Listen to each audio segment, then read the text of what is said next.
마태복음 21장 33절에서 46절 말씀,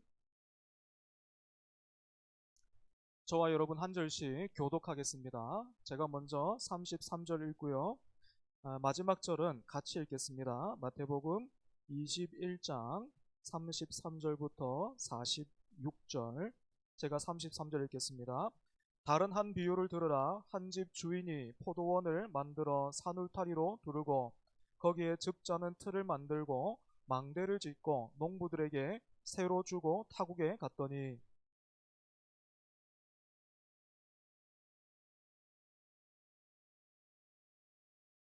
농부들이 종들을 잡아 하나는 심히 때리고 하나는 죽이고 하나는 돌로 쳤거늘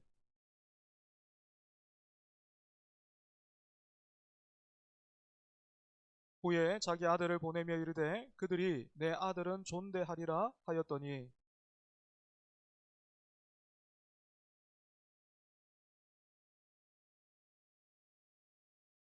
이에 잡아 포도원 밖에 내쫓아 죽였느니라.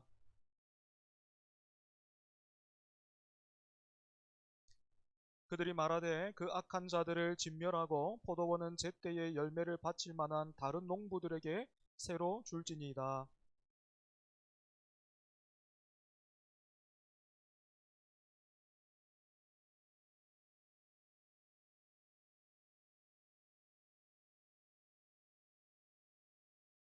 그러므로 내가 너희에게 이르노니 하나님의 나라를 너희는 빼앗기고 그 나라의 열매 맺는 백성이 받으리라.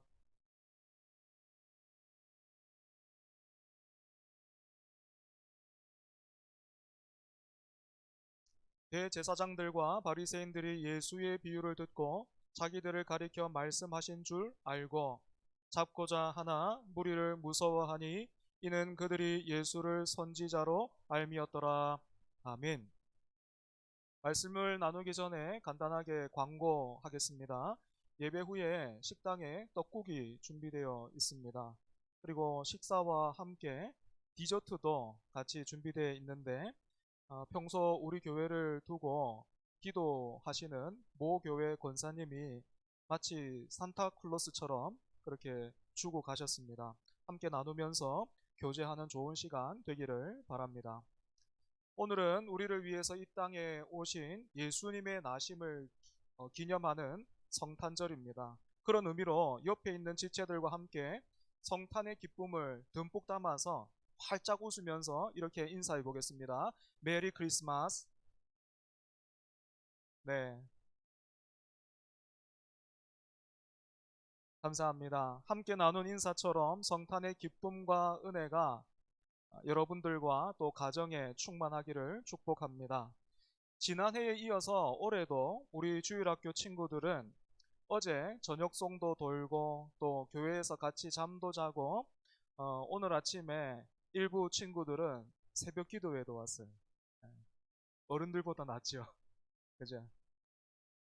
여러분 평소에 야 내일이 주일이니까 하루 먼저 와서 예배를 준비 한번 해보자. 같이 토요일에 잠자면서 예배 준비해보자. 그리고 또 주일 아침에 예배 준비하면서 새벽 기도회 한번 같이 나와보자. 그렇게 하면 여러분 이 친구들이 오겠습니까? 안 오겠습니까? 오늘 중고등부 친구들은 찬양하고 워십 준비했다 그래요. 여러분 이 친구들에게 제가 야 니네 참 기특하다. 그러니까 다음 주에도 한번 해보면 좋겠다. 다음 주에도 한번 해볼래? 하면 이 친구들이 하겠습니까? 안 하겠습니까? 안 하죠. 그죠? 그런데 왜 오늘은 합니까? 성탄절이니까. 그죠? 성탄절이니까. 성탄절은 왠지 그냥 보내고 싶지 않습니다.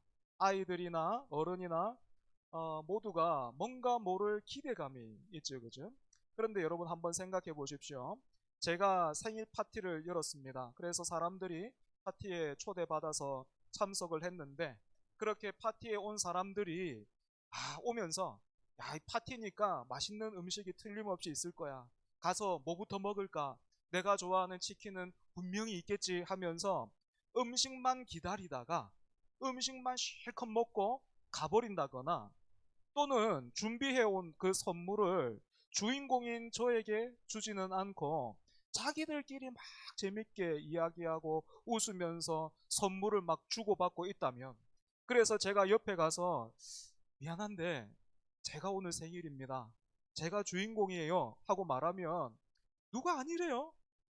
그런데 지금 한창 재밌고 분위기 좋으니까 좀 빠져 있어요. 여러분, 이렇게 한다면 어떻습니까? 이런 생일 파티는 분명히 뭔가 잘못되고 있는 거겠죠. 마찬가지로 우리 역시도 성탄절을 보내면서 기뻐하고 기대감을 가지고 즐거워하지만 그 기쁨의 중심에 예수님이 안 계실 수도 있습니다. 함께 읽은 말씀이 이 문제를 정면으로 다루고 있는데요. 예수님은 성전에서 종교 지도자들을 앞에 두고 비유를 통해서 굉장히 강하게 책망하셨습니다. 33절 보면 비유가 이렇게 시작됩니다. 우리 화면 참고해서 33절 다시 같이 한번 읽어볼까요? 시작. 다른 한 비유를 들으라.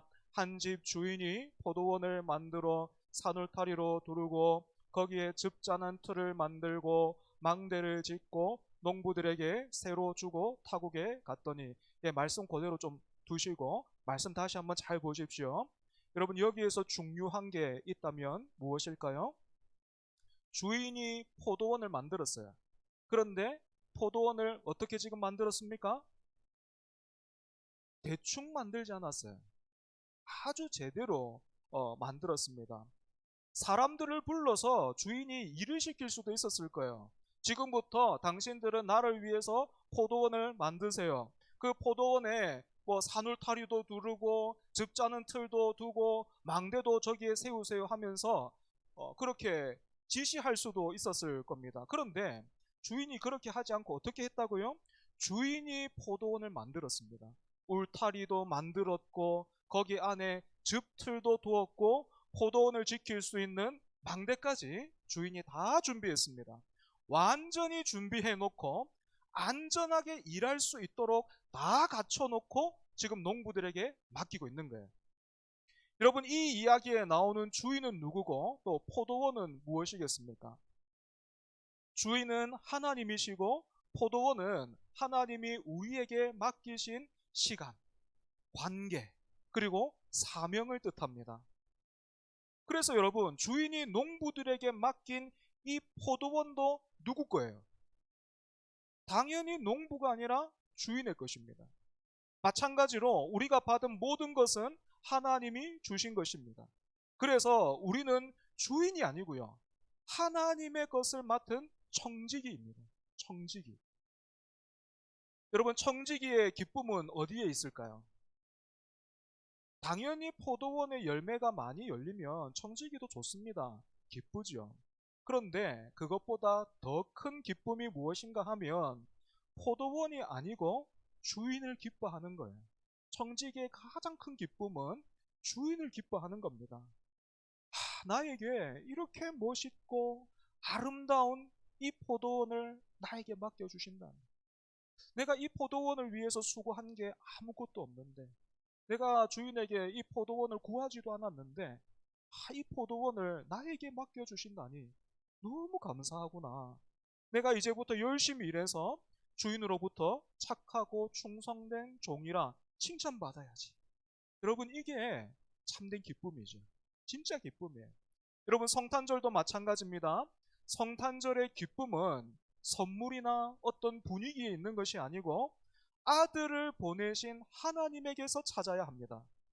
하지만 여러분, 주인이 아니고 내가 맡은, 주인이 맡긴 포도원을 기뻐하면서 포도원을 내 것이라고 착각하면 그때부터 문제가 생겨요. 여러분, 34절부터 한번 보십시오. 추수 때가 됐어요. 그래서 주인은 종들을 보내서 열매를 받아오게 했습니다. 여러분, 주인이 이렇게 하는 게 무리한 거예요? 이상한 일입니까? 아니죠. 그죠? 너무나도 당연합니다. 이런 의미에서 신앙생활은 무엇이라 할 수 있겠습니까? 하나님이 은혜를 주시고 우리는 그 은혜의 열매로 보답하는 거예요. 하나님이 사랑하시고 우리는 순종으로 응답하는 것입니다. 하나님이 구원하시고 우리는 감사로 응답하는 겁니다. 그런데 농부들이 어떻게 합니까? 35절을 보니까 주인이 보낸 종들을 잡아서 하나는 심하게 때리고 또 하나는 죽이고 또 하나는 돌로 쳤습니다. 주인의 정당한 요구를 자기의 권리를 침해하는 공격으로 받아들이고 있는 거예요. 왜 이런 일이 일어나고 있다고요? 포도원을 주인의 것이 아니라 내 것이라고 생각하기 시작하면 주인이 열매를 달라 하는 이 당연한 요구가 그때부터 어떻게 들리기 시작하냐면 내 것을 빼앗아 가는구나. 이거 내 건데. 내 것을 이 사람이 지금 요구하고 빼앗아 가는구나. 이렇게 들리는 거예요. 여러분, 여기에서 우리의 마음이 드러납니다. 말씀을 듣고 예배를 드리면서 위로받는 것은 너무 좋지만 회개하기는 싫습니다. 은혜는 좋지만 순종은 부담스러워요. 복은 좋은데 내 권리까지 내어드리는 것은 싫습니다. 왜 그렇습니까? 포도원은 가지고 싶은데, 포도원은 계속해서 누리고 싶은데 주인은 싫은 거예요. 하나님이 내 인생에 도움이 되시는 것, 하나님이 내 인생에 도움을 주시는 것은 얼마든지 좋지만, 환영하지만 하나님이 내 인생의 주인이 되시는 것은 불편한 겁니다. 그래서 포도원을 맡은 농부들이 주인이 보낸 종들을 때리고 죽인 것처럼 우리도 하나님이 우리를 위해서 주시는 말씀과 경고를 외면하거나 무시하고 화를 내죠. 여러분, 이런 상황에서 여러분이 포도원의 주인이다 한번 생각해 보십시오. 그러면 이렇게 마치 자기가 포도원의 주인이 된 것처럼 반역을 일으키고 있는 이 농부들을 여러분은 어떻게 다루시겠습니까? 당장에 가서 쫓아내버리죠. 그죠? 그것도 죄를 물어서 그냥 곱게는 못 보낼 겁니다. 손해배상 청구 다 해가지고 이 사람들에게 책임을 묻겠죠. 그런데 본문 37절을 보면 포도원 주인은요, 이런 결정을 내려요. 후에 자기 아들을 보내며 이르되 그들이 내 아들은 존대하리라 하였더니, 주인이 반역하고 있는 그 농부들에게 자기 아들을 보냈어요. 여러분, 바로 이것이 성탄의 의미죠. 포도원 주인이 반역하고 있는 농부들을 위해서 자기 아들을 보냈듯이 하나님이 이 땅에 우리를 위해서 그 외아들 예수님을 보내신 것, 이것이 바로 성탄의 핵심입니다. 그런데 농부들이 주인이 보낸 이 아들 보고 어떻게 합니까? 주인은 기대했어요. 아들을 보내면서 기대했습니다. 이 악한 농부들이 다른 사람은 몰라도 내 아들을 보고서는 정신 차리겠지. 그동안에 잘못한 것들 뉘우치겠지. 이렇게 기대했다면 농부들은 어떻게 했습니까? 그 아들을 보자마자 어떻게 했어요? 이는 상속자니 자 죽이고 유산을 차지하자. 여러분, 바로 이것이 죄인의 민낯이고요, 우리의 실체입니다. 우리 중에 하나님을 미워한다라고 말하는 사람, 나는 하나님을 미워해요, 나는 하나님을 싫어요 하는 사람 아무도 없어요. 그런데 그런 우리의 마음 깊은 곳에 이런 욕망이 있다고요. 하나님 없어도, 또 하나님 없이도 하나님의 것을 누리고 싶다. 하나님이 주신 복을 받고 싶지만 하나님이 내 삶을 통치하는 것은 싫다. 예수님이 내 문제를 해결해 주시면 좋지만 예수님이 내 인생의 왕이 되는 것은 싫다. 그렇기 때문에 여러분, 성탄절을 맞아서 우리가 꼭 붙들어야 할 질문, 우리에게 스스로 물어야 할 질문은 바로 이것입니다. 나는 성탄절에 무엇을 기뻐하고 있는가? 나는 예수님을 기뻐하고 있는가? 내 기쁨에 예수님이 계시는가? 그래서 성탄의 참 기쁨은 이런 회개로 시작되는 거예요. 주님, 제가 어느새 주님을 기뻐하는 것이 아니고 주신 포도원만 기뻐했습니다. 내가 포도원 주인인 줄 알고 그렇게 살았습니다. 하지만 성탄을 통해서 내게 있는 모든 것의 주인이 주님이심을 기억하고 주님께 기쁜 마음으로 내 삶의 보좌의 자리를 내어드립니다. 오셔서 다스려 주옵소서. 여러분, 이런 회개가 왜 필요한지, 이런 회개가 선택이 아니라 왜 필수인지 계속해서 말씀 한번 보십시오. 예수님이 이 비유를 어떻게 끝내고 계십니까? 예수님이 악한 농부들이 어떻게 됐다, 이렇게 결론을 내리지 않고요. 40절을 보면 예수님이 말씀을 듣고 있던 사람들에게 이렇게 물으십니다. 그러면 포도원 주인이 올 때에 그 농부들을 어떻게 하겠느냐? 그 주변 사람들에게 예수님이 이렇게 물으셨어요. 그리고 여기에 사람들이 이렇게 대답했습니다. 그 악한 자들을 진멸하고 포도원은 제때에 열매를 바칠 만한 다른 농부들에게 새로 줄지니이다. 사람들의 답에 예수님이 어떻게 말씀하셨습니까? 딩동댕 이렇게 말씀하신 게 아니고 희한한 말씀을 하셨어요. 본문 42절 같이 한번 읽어볼까요? 42절입니다. 시작. 예수께서 이르시되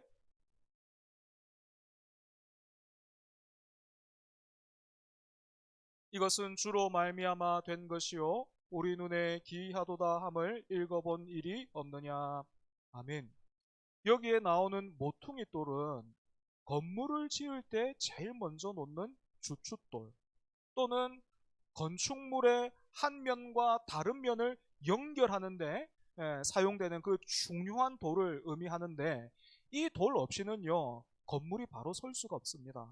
그렇다면 예수님이 지금 말씀하시고 계시는 이 비유에서 건축자들이 버린 돌은 누구를 가리킬까요?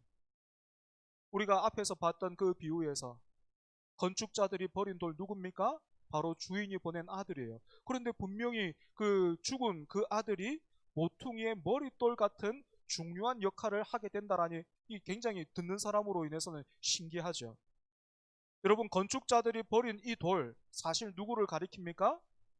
우리를 구원하시기 위해서 사람으로 이 땅에 오셨지만 사람들이 십자가에 못 박아 죽인 예수님을 의미합니다.